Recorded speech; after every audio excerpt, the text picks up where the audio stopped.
বিয়ের পর দুজন আমার ঘরে বসে, আমি মাথা নিচু করে বসেছিলাম, তাই কেবল দুজনের পাই দেখতে পাচ্ছিলাম।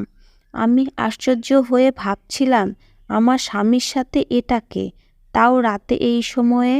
আমি ওপরের দিকে তাকাতেই অবাক হয়ে দেখি যে দুজনের চেহারা একই রকম, চুলের স্টাইলেরও কোনো পার্থক্য নেই, একই মুখ, একই শরীর। আমি হতবাক হয়ে গিয়েছি, কারণ তাদের মিল এতটাই যে কোনটা আমার স্বামী এবং কোনটা না বুঝতে পারছি না। আমি তখন বুঝে উঠতে পারিনি।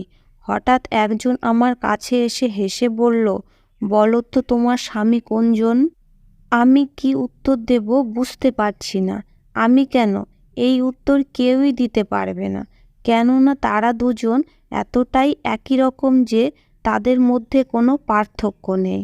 আমি এই কথা ভেবে টেনশনে ছিলাম যে কি উত্তর দেব। তখনই একজন আমার কাছে এসে বসে আমার হাত ধরে বলতে লাগলো, আমি সমীর, আর ও আমার ভাই সঞ্জিত। ওর কথা আমার বিশ্বাস হচ্ছিল না।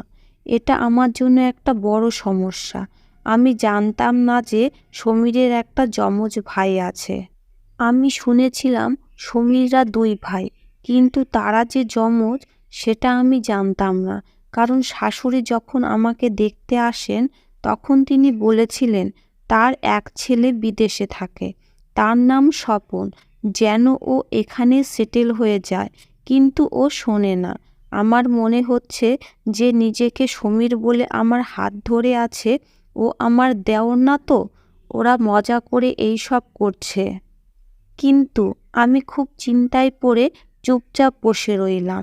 এমন সময় সঞ্জিত বিছানা থেকে উঠে বলল, ইনি আপনার স্বামী। ভাবি, আমি তো এখানে মাত্র ২-১ মাসের অতিথি, তারপরে ফ্রান্সে চলে যাব। কথা বলেই সে ঘর থেকে বের হয়ে দরজা বন্ধ করে দিল। আমার ঘাবড়ানো মুখ দেখে সমীর হাসতে লাগলো এবং বলল, আমি তোমার মুখের এই চেহারাই দেখতে চেয়েছিলাম যে আমাদের দুজনকে একসাথে দেখে তোমার কি অবস্থা হয়। এই বলে সে তার পকেট থেকে একটা বাক্স বের করে তার মধ্যে একটা খুব সুন্দর আংটি বের করে আমাকে পরিয়ে দিল। সকালে আমার শাশুড়ি খুব সুন্দর নাস্তার ব্যবস্থা করেছিলেন। আমি অবাক হলাম যে আমার শাশুড়ির সাথে আমার দেওরও রান্নাঘরের নাস্তা তৈরিতে ব্যস্ত। আমি সমীরের সাথে চেয়ারে বসেছিলাম। সঞ্জিত আমার সামনে অমলেট রেখে বলতে লাগলো, ভাবি এটা খেয়ে দেখো তো কেমন হয়েছে। এরপর সে চেয়ারে বসে বলল, এই ব্যাপারে তোমার ভাগ্য খুব খারাপ, কেননা সমীর ১ কাপ চাও বানাতে জানে না। কিন্তু আমার স্ত্রী খুবই ভাগ্যবান হবেন, কারণ আমি সব কিছু রান্না করতে পারি। আমি যতক্ষণ নাস্তা করছিলাম ততক্ষণ সে বকবক করেই যাচ্ছিল। আমার শাশুড়ির ব্যবহার খুব ভালো, তিনি আমার সাথে বন্ধুর মতো মিশতেন, ফলে আমরা দুজনেই খুব তাড়াতাড়ি একে অপরের সাথে মিশে গিয়েছিলাম। বিয়ের পর সমীর আমাকে কয়েকদিনের জন্য ঘুরতে নিয়ে যায়। ফিরে এসে আমি রান্নাঘরের দায়িত্ব নিলাম। সমীরের সাথে ঘুরতে গিয়ে কাটানো সময় আমার জন্য খুব সুন্দর স্মৃতি। একদিন রাতে সমীর আসার আগে আমি রেডি হয়ে তার জন্য অপেক্ষা করতে লাগলাম, কারণ সে আমাকে বলেছিল যে আজকে আমাকে বাইরে একটা রেস্তোরাঁয় ডিনার করাতে নিয়ে যাবে। সন্ধ্যায় যখনই কলিং বেল বাজলো, আমি দরজা খুলে দেখি সমীর দাঁড়িয়ে। আমি ওর হাত থেকে ওর অফিসের ফাইলটা নিয়ে বললাম, আমি রেডি, তুমিও ফ্রেশ হয়ে রেডি হয়ে নাও। সে অবাক হয়ে আমার দিকে তাকাতে লাগলো এবং জিজ্ঞেস করলো, কোথায় যাবে তুমি?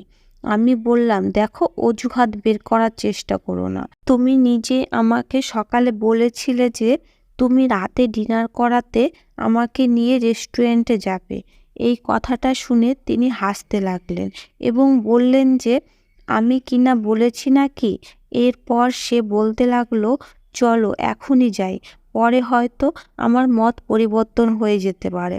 আমি তাকে বললাম, তুমি এইমাত্র অফিস থেকে এসেছো, অন্তত ১ কাপ চা তো খাও। কিন্তু সমীরের বোধহয় তাড়া ছিল, তাই সে আমার হাত ধরে বাইরে নিয়ে গেল এবং একটা সুন্দর রেস্টুরেন্টে নিয়ে গিয়ে আমাকে খাবার খাওয়ালো।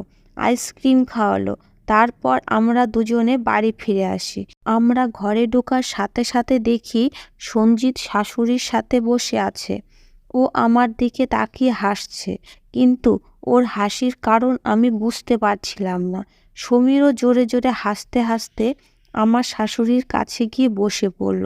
সমীর ওর পিঠে জোরে জোরে থাপ্পড় দিয়ে বলল, তুই আমার মতো দেখতে, তার মানে এই না যে তুই আমার বউকে নিয়ে ঘুরতে যাবি। এই কথা শুনে আমি লজ্জায় পড়ে গেলাম। তার মানে যার সাথে আমি ডিনার করে ফিরেছি সে সমীর না, আমার দেওর সঞ্জিত। কিন্তু সে যে সমীর না সে ব্যাপারে আমাকে বিন্দুমাত্র সন্দেহ হতে দেয়নি। সে হাসতে হাসতে বলল, তুই খুব ভুলোমনা বউ পেয়েছিস। মজার ব্যাপার হলো যে সে দেওরকেও স্বামী ভেবে নিয়েছে। কথাটা শুনে এখন আমার ভয় করতে লাগলো। এরপর সমীর আমাকে যখনই বাইরে ঘুরতে নিয়ে যেতে চাইতো আমি সাথে সাথে না করে দিতাম। টেনশনে থাকতাম রাতে যে আসবে সে সমীর না সঞ্জিত। বিয়ের পর মাত্র 1 মাস কেটেছে। হঠাৎ আমার মাথা ঘোরা শুরু হলে আমার শাশুড়ি আমাকে হাসপাতালে নিয়ে গেলেন। ডাক্তার আমাকে সুসংবাদ শোনালো। আমি বলে বোঝাতে পারবো না যে আমি কতটা খুশি। সমীর যখন এই খবরটা শোনালো তখন সে আমার চেয়েও বেশি খুশি হলো। একদিন সমীর আমাকে বলল, আমাদের বিয়ে 1 মাস হয়ে গেছে, কিন্তু তুমি একবারও বাবার বাড়ি বেড়াতে যাওনি। কয়েকদিন বাবার বাড়িতে বেরিয়ে আসো, মন ভালো থাকবে। আমি বাবার বাড়ি গিয়ে 15 দিন থাকার পর সমীর যখন আমাকে নিয়ে আসলো ওর মুখটা একটা বিষণ্ণ ভাব। আমি ওকে বললাম, তোমাকে দুঃখী লাগছে কেন? তোমার কি আমাকে ছাড়া বাড়িতে ভালো লাগছিল না যে এই রকম মুখ করে বসে আছো? আমার কথা শুনে ও হালকা হেসে বলল, হ্যাঁ, তোমাকে ছাড়া খুব খারাপ লাগতো, সেই জন্যই আমার এই অবস্থা।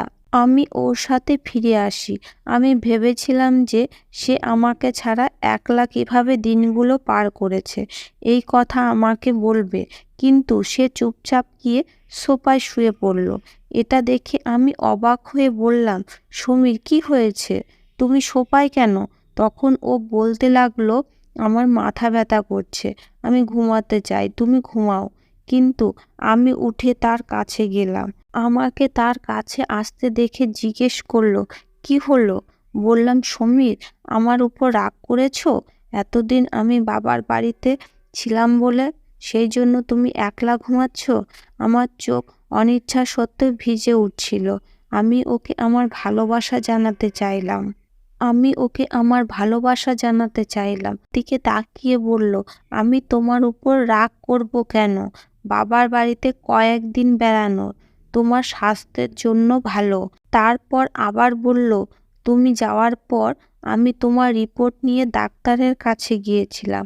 ডাক্তার আমাকে বলেছে আপনার স্ত্রী খুবই দুর্বল, তাই যতদিন না সন্তান হয় ততদিন আপনি আপনার স্ত্রীর থেকে দূরে থাকবেন, না হলে যে কোনো বড় ক্ষতি হতে পারে। আমিও সমীরের কথা শুনে টেনশনে পড়ে গেলাম।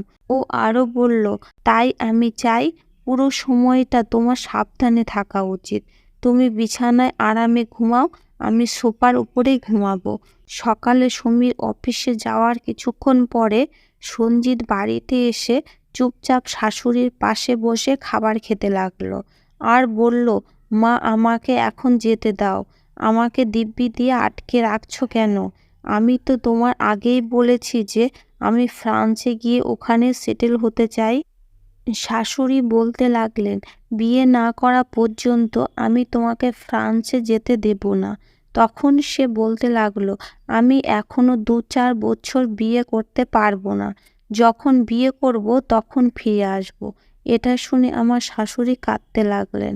সঞ্জিত মন খারাপ করে বলল, মা, কি হলো? এই বলে শাশুড়ির গলা জড়িয়ে পিঠে হাত বুলিয়ে দিতে লাগলেন।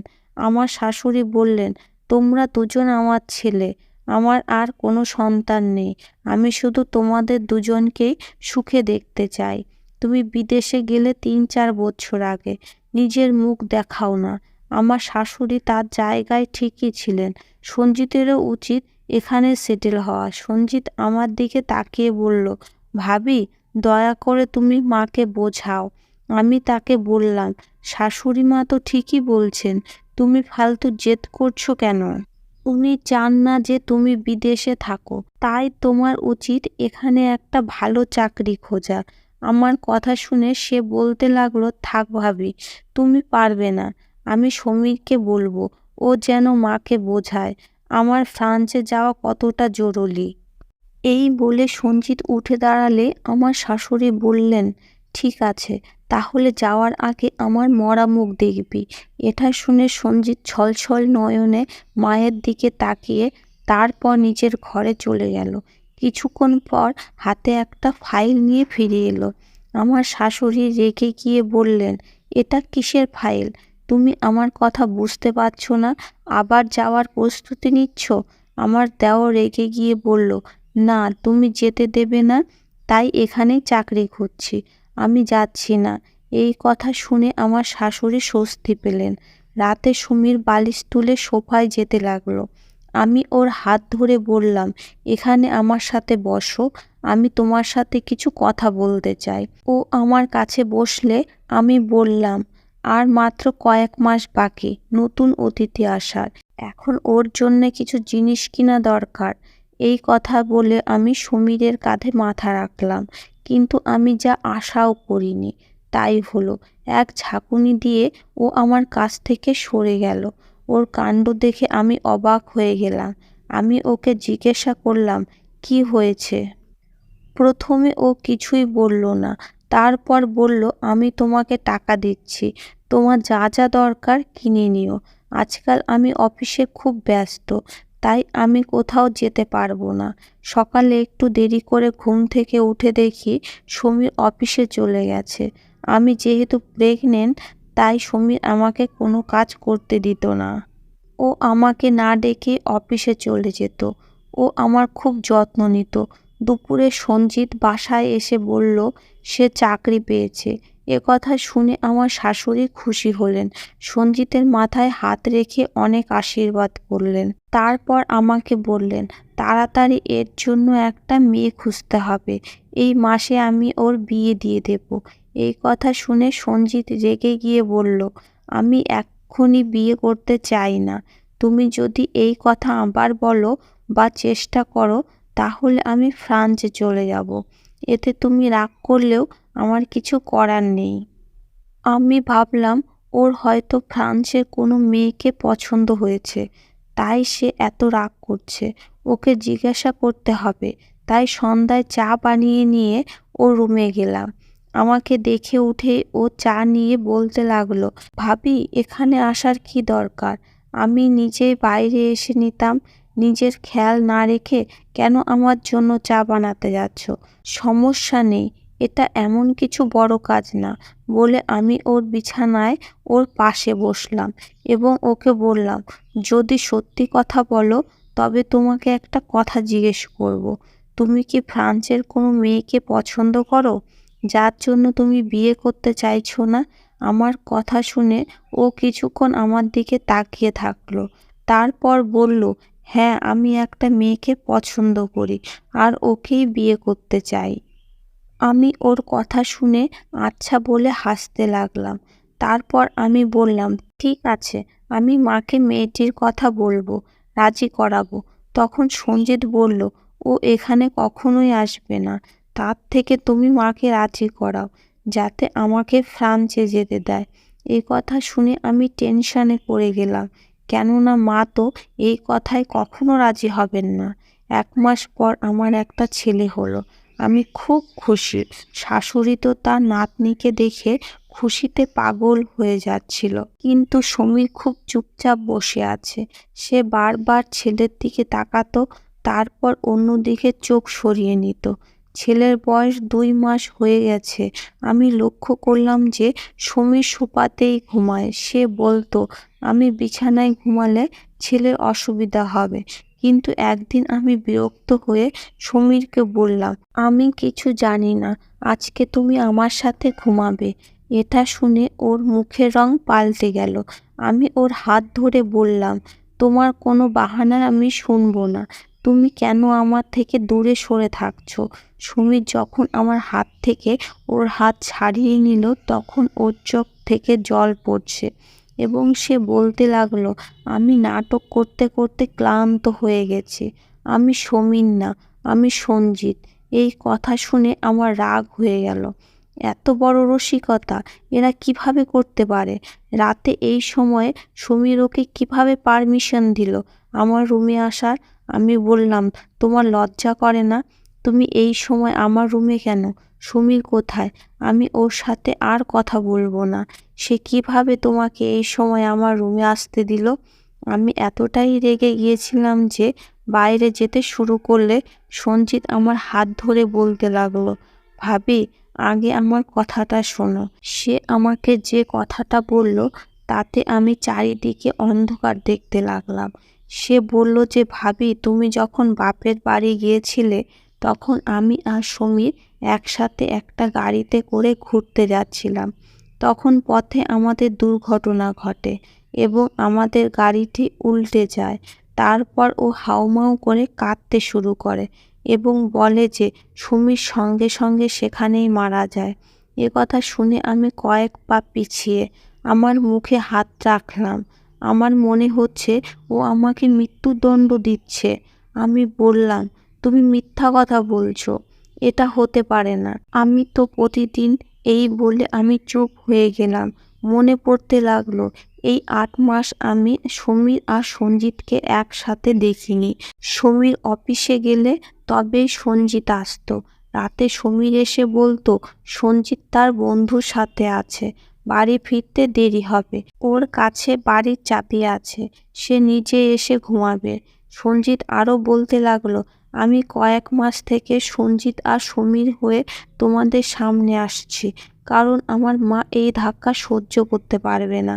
তোমার অবস্থাও এমন ছিল যে আমি যদি তোমাকে আগে বলতাম তাহলে হয়তো আমার ভাইয়ের চিহ্নও নষ্ট হয়ে যেত। আমি চাইতাম যে আমার ভাইয়ের সন্তান যেন অবশ্যই এই পৃথিবীতে আসে। আর তোমাকে অনুরোধ করব, মাকে কিছু জানাবে না। তাকে বোঝাও যাতে সে আমাকে ফ্রান্সে যেতে দেয়। আমি সঞ্জিত হয়ে ফ্রান্সে যাব, আর কখনো ফিরে আসব না। আর আমি চিরকাল সমীর হয়ে এখানেই থাকব। কান্না ভরা কণ্ঠস্বর শুনে আমি ওর দিকে তাকালাম। আমি বললাম, তুমি এখানে কিভাবে থাকবে? তখন ও বলল, আমি তোমাকে বিয়ে করব। এই বিয়ে যেন আমার মা বুঝতে না পারে। সে সর্বদা জানবে যে আমি সমীর। আমি তোমাকে একলা ফেলে যেতে পারি না এবং আমার ভাইপোকে এভাবে অসহায় করে রাখতে পারবো না। তারপর সঞ্জিত আমাকে মন্দিরে নিয়ে গিয়ে বিয়ে করে। সঞ্জিত চিরকাল ফ্রান্সে চলে গেছে। 10 বছর হয়ে গেছে। আমার শাশুড়ি এখনো মনে করে যে সমীর আমার সাথে আছে, আর সঞ্জিত সেখানেই বিয়ে করে আমাদের পুরোপুরি ভুলে গেছে। এই রহস্য হয়তো কোনোদিনও আমার শাশুড়ি জানতে পারবে না। ধন্যবাদ।